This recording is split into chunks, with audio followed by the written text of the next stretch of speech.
Hi, my name is Rasmus, and I'm making a 3D top-down action adventure game.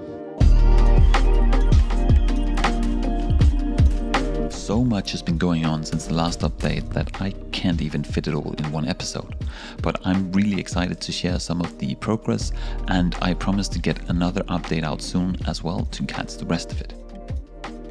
But before we get to that, I'd like to officially welcome Mads to the Lost Umbrella team. Now, I've been working with Mads on a number of projects already, and I am so happy that he has decided to join me on the development team here. I'm really pleased with the overall direction the game is going, and adding the firepower of a talented game developer like Mads is going to seriously elevate the ceiling for the project. Development has also changed a bit since much of the prototyping is done, so don't be alarmed to see a bunch of stuff being temporarily removed as we start working on more permanent solutions. Anyway, let's get to it.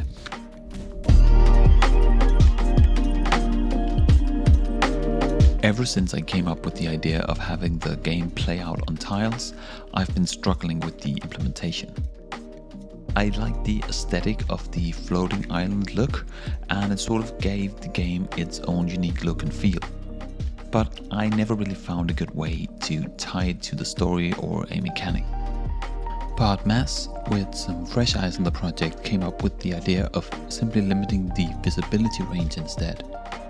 That way tiles don't have to spring into existence for no apparent reason, and the environment can instead unveil itself gradually as the player runs around the levels.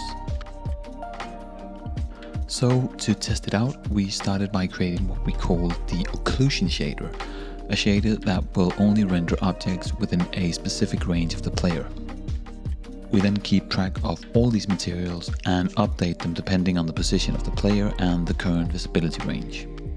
After assigning the shader to a new material, we added a few cubes to a new scene to test it out. The implementation is still not quite done, and we'll probably go through some iterations before looking the way we want. For instance, we would like to hide certain parts of the geometry that makes no sense to render, like this one here.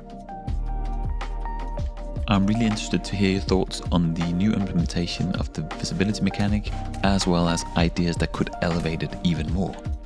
So if you have some inputs, please leave them in the comments below. Anyway, after a lot of work updating everything to work with the new occlusion shader, it was time to start working on some new enemy designs.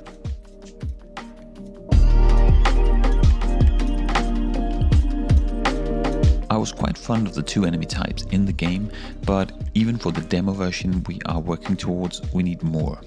So I got to work on a few new ones. I wanted to make a simple hover enemy, an enemy that can zoom around with a bit more speed and shoot at the player when in range. So after finishing the model in Blender, I added the new occlusion shader material to it and made it come alive with a modified shooter enemy script. Overall, this enemy was a lot easier to implement as it needs only very simple animations. It's faster than the other enemies, but very weak to direct hits. Oh yeah, and it explodes when killed, which is quite satisfying. Now, speaking of explosions, meanwhile, Mads implemented a mine-style enemy.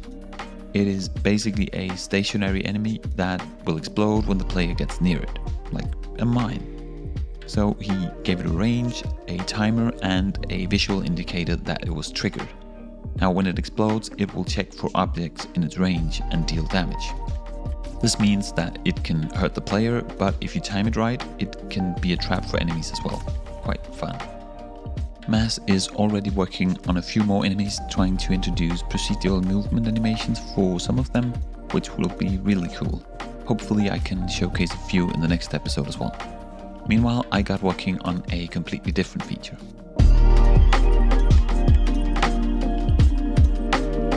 So I was actually working on some level design when I discovered the need for a way to quickly shortcut otherwise long walks across the map. Now, I bet many level designers have encountered this issue before, and that is why ladders are so common in the top-down genre. So it turns out ladders are not simple at all. Like doors I implemented last time, they completely deactivate the normal movement of the player. But unlike the doors, it actually replaces it with a completely different movement scheme. So being on a ladder and being off it are two completely separated instances of the environment, and you need to be very careful in figuring out how they interact with each other. Also, there are a lot of implicit expectations when it comes to ladders, and not adhering to these will make the experience seem clunky. Anyway, I went to mixer mode to find a ladder climbing animation and adjusted it to fit the character. Then I built a ladder out of cubes and put one in the scene. To get on the ladder, the player will press the interact key when near to the top or bottom. I decided that the player can still take damage while on the ladder, so it cannot be used as a cover unless you climb over the reach of the enemy. Now, speaking of the enemies, I had to make some adjustments to the AI for all of them, as they were not really aware of any vertical difference between themselves and the player. So it would basically react like the player was standing in front of it, even though they might be separated by a cliff. And that's it for now. I am currently working on a cinematic intro clip that will be used to reveal a lot of the backstory to the player. This also includes the first piece of music written for the game, which was something I was really anxious to get started on. All of that will probably be done for the next episode. If you want to get notified when it's out, please click the subscribe button below, and while you're down there, a like and a comment is always appreciated. Thanks for watching, and I'll see you next time.